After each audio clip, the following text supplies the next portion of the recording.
Welcome to POS 571, Study Session 9, The Post-Colonial State. Introduction. In this study session, we will explore the history and factors that led to the emergence of post-colonial states in Nigeria. Attention shall be given to theories introduced in the explanation of post-colonial states. Learning outcomes. After you have studied this study session, you should be able to 1. Discuss what you understand by the term post-colonial state. 2. Discuss the two publics noted in the society by Claude Ake. 3. Explain the contribution of the civil society to the formation of the state in Africa. Contemporary Western theory of the state. What is a post-colonial state? When we are talking about post-colonial, what we mean is after colonization, and it should be expected that it will be different from colonialism. The post-colonial states were states that evolved after colonization. Claude Ake, in his argument, said that the post-colonial state is the reproduction of the colonial state, but what is different is only a change of the guards. The foreign guards replaced by the local guards. In the pre-colonial era, we have kingdom states, but all were centralized. In 1804, there was Jihad Kingdom state in the Sokoto area, Caliphate, and in the south, we had the Niger Delta Kingdom. By the 15th century, the Northern Caliphate was getting closer to Islamic education, while southern areas were getting closer to Western education. The most developed caliphate in the country in the pre-colonial era was the Sokoto Caliphate. They had sophisticated modes of administration, structural legal system, and well-organized financial structure, etc., than any other region in the country at the time. The larger numbers of those who governed in the north came from England, while those who governed in the south came from Scotland and Ireland. This is the reason why England would continue to be pro-north in many years to come, because those who governed the north went back to their countries and became lords, which still made them more influential even till date. In 1898, it was argued that the country should be governed in the two separate divisions, the Southern Protectorate and the Maritime Protectorate, meaning that it was colonialism that actually constructed the Nigeria state. Everything that happened in the colonial period has implications, and this gave it the lasting legacy of the pre-colonial state. Perspectives to understanding the evolution of the post-colonial state. Ibadan School. Ibadan School argued that colonialism is an episode because it did not last more than 100 years. Claude Ake, however, said that colonialism is an epoch because its effects transcend beyond the period of its occurrence. It goes on till date. There are elements of continuity of pre-colonial through colonial to post-colonial states. These states are the products of colonialism.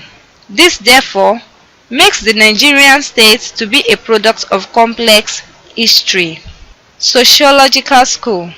The general issue in relation to the sociological viewpoint on the evolution of the state is that a state is a specialized arm of the society. It evolved out of the society.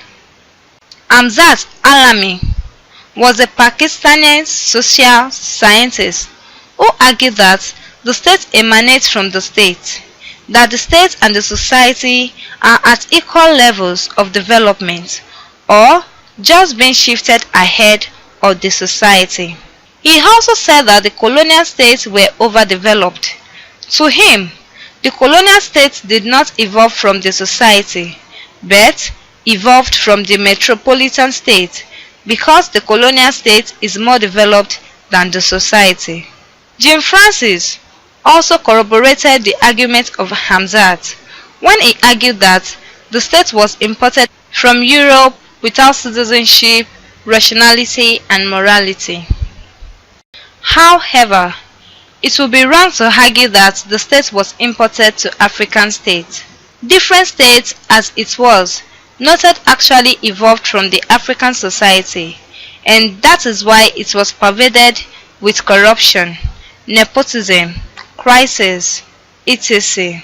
Again, it has been argued that what African state is today cannot be traced back to the colonial state. It was actually the reflection of the African state in the pre-colonial era, the civil society.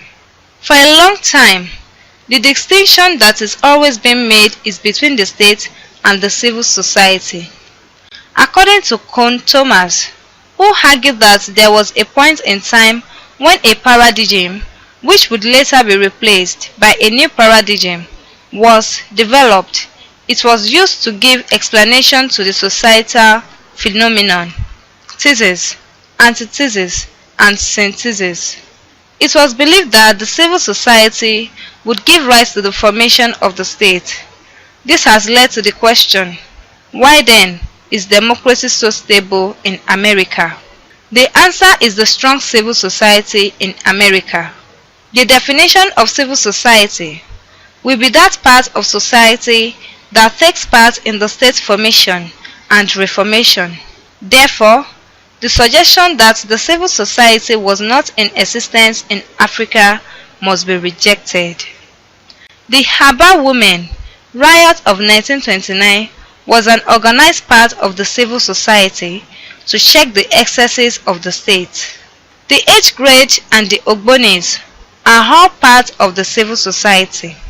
The objective of the civil society involved the propagation of public interest. Civil society organization also operates to limit the state's power and keep the state within its boundaries. Civil society cohabits the public realm with the state, and it is because of this that it forms and reforms the state. At this junction, it is better for us to submit that the state in Africa was derooted from the beginning. This was because, by implication, the lack of participation by the civil society in the formation of the state amounted to the rejection of the state that evolved by the civil society. During the colonial period, the state was paralyzed because it faced the problem of ownership. This was brought about because the state ought to have evolved from the civil society to serve the interests of the people. Instead, the colonial state was formed to propagate the interests of the colonialists. Mahmoud Mandani, in his book Citizen and Subject, argues that the colonialists were not citizens of the colonial state, but they only came around to exploit the colonial state and the people. This then made the colonized people to see the state as not being their state.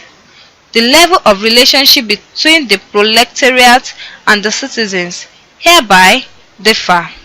There was no consensus of interest, and the colonized people found it difficult to obey the rules of the state.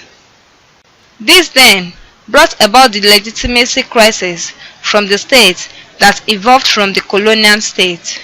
The public finance faced problem, as the colonized states would not pay tax. The Aba riot of 1929 was one of the expressions of the colonized state.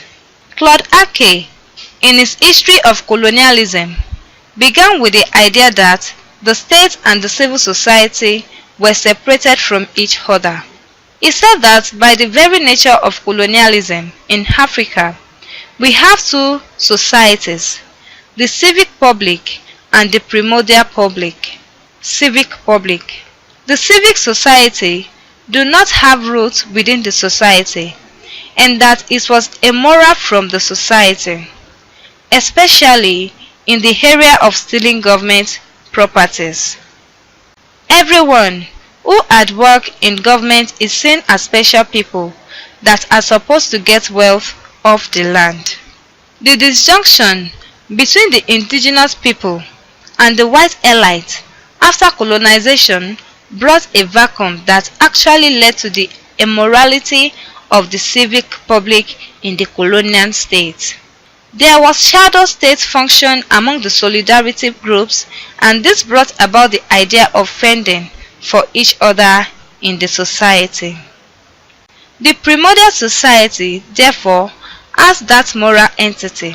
There is an absolute sense of ownership, and if somebody steals anything from the society, such a person is dealt with by the general public.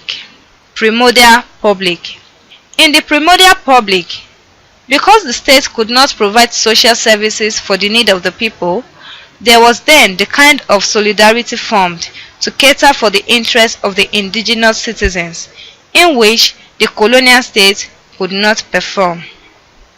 It has been noted, however, that all these problems did not disappear even at independence.